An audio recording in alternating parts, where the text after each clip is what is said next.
Tell us what happens when he kicks you, when it strikes you. The gun. How many times did you shoot the gun? I don't know.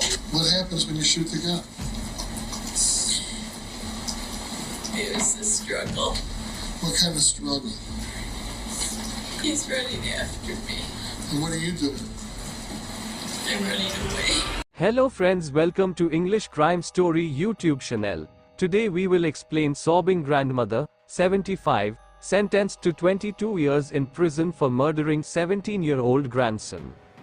Please watch the video till the end and subscribe if you are new to the channel. The video will contain some basic photos and videos. You have to listen to the story carefully.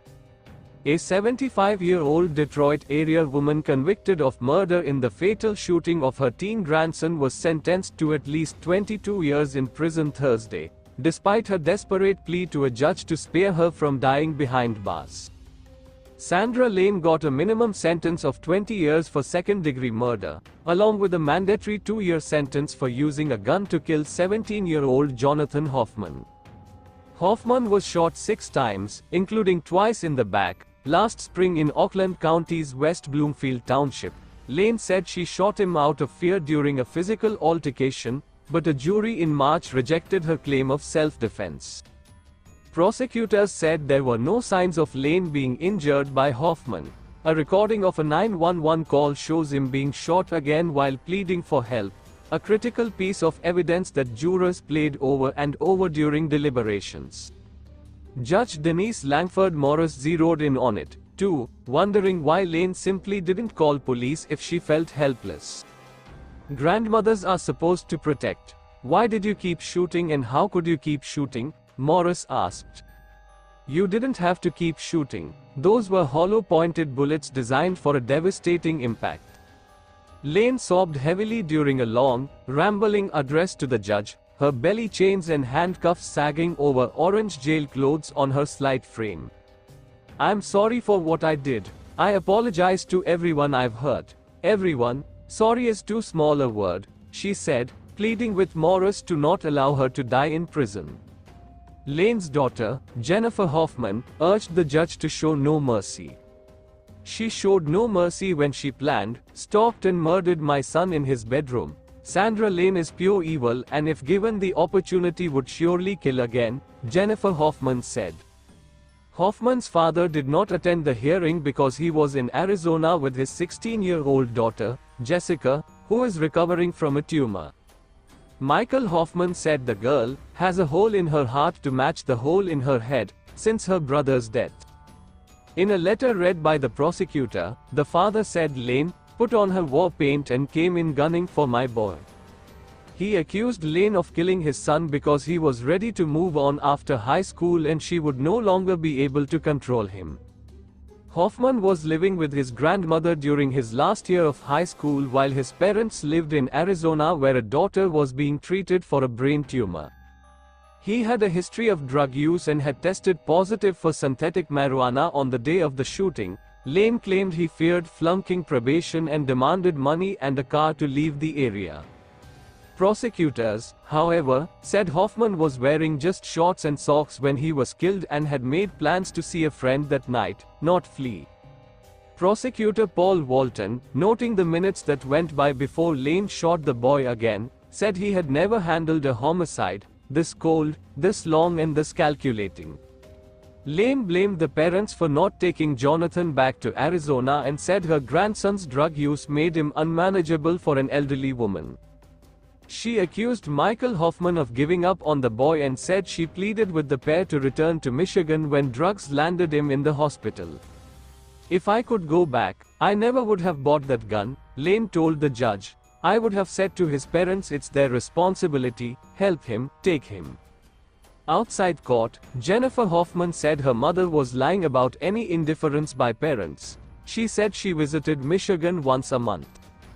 She's a complete narcissist. I wish I had seen how evil she was. I wouldn't have left my son with her, Jennifer Hoffman told reporters. Layne's husband, Fred, and son, Scott Silvers, declined to comment on the sentence. The judge said Hoffman probably belonged in a rehab center or another place outside his grandmother's supervision, but instead, is in his grave at 17. Make no mistake, Morris said, Jonathan is the victim here. Jennifer Hoffman smiled as she left court in March after the 75-year-old was convicted of second-degree murder. Hoffman described her mother Sandra Layne as a monster outside the Michigan courtroom where she had been found guilty of killing 17-year-old Jonathan. Layne shot her grandson 6 times during an argument last spring as he pleaded with 911 responders to help him on the phone at the West Bloomfield Township home. Following the verdict, Ms. Hoffman told the Detroit Free Press that she was happy that her mother had been found guilty. She added, "I know my son is in heaven and that is a place she'll never see." Hoffman had been living with his grandparents since 2011 when his parents divorced and moved to Arizona. The elderly woman's husband Fred Layne wept in court as his wife was shackled and taken away by officers. Layne struck grandson Jonathan Hoffman with 6 of 10 shots fired over a 6-minute span on May 18, 2012. During the 2-week trial, the jury heard a recording of the 17-year-old's desperate call to 911 and even more shots while he was on the line. "My grandma shot me. I'm going to die. Help. I got shot again," Hoffman told a dispatcher as he gasped for air. Prosecutor Paul Walton told jurors that Layne never rushed out of the West Bloomfield Township home, despite claiming to be afraid of her grandson, and never called for an ambulance to help him. She claimed that she shot him after Hoffman struck her during a heated argument about money and a plan to flee Michigan because of a failed drug test. She told the court last week, "I wanted him to pay attention to me. He had to listen. It wasn't a conversation, it was arguing, swearing." But Walton pointed out that Layne never complained to police about being attacked.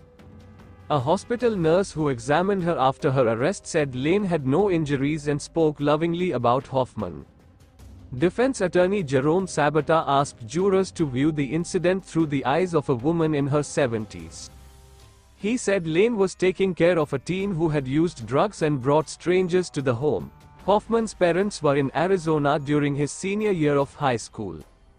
"Her adrenaline is pumping. You're not calm," Sabata said in his closing remarks. "Boom, boom, boom, you pull the trigger."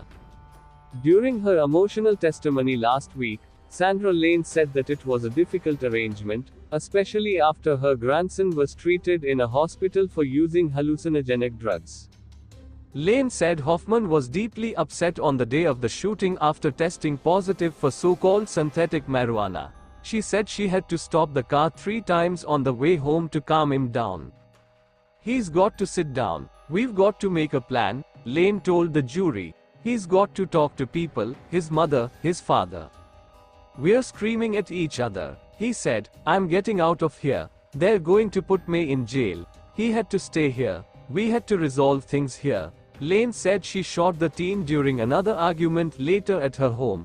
She acknowledged in her testimony that she told police that she had murdered Hoffman. "I recall saying a few things. I'm screaming, hysterical," Layne told the jurors.